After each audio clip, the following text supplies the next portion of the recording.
வணக்கம் மக்களே, இன்னைக்கு ஒரு புது கஸ்டமர் வந்திருக்காரு. வாங்க வாங்க. ஓகே, என்ன மாதிரி கட்டிங் வேணும் சார்? எனக்கு துணி கட்டிங் மாதிரி வேணும்டா. சரி உட்காருங்க சார், சிறப்பாக பண்ணி விட்டுருலாம். ஓகே, ட்ரா கொடுத்தாச்சு. வெட்டி விட்டுற வேண்டியதுதான். வெட்டி விட்டுருவோம், நல்லா வெட்டி விட்டுருவோம்.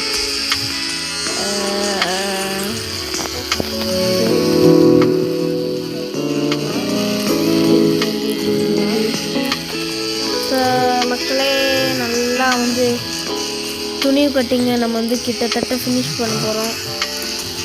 இது ப்ராசஸ்ஸு நடந்துகிட்ருக்கு பாருங்க, ப்ராசஸ். ஸோ ஃபைனல் அவுட்புட்டு நம்ம சாருக்கு காமிக்க போகிறோம். So sir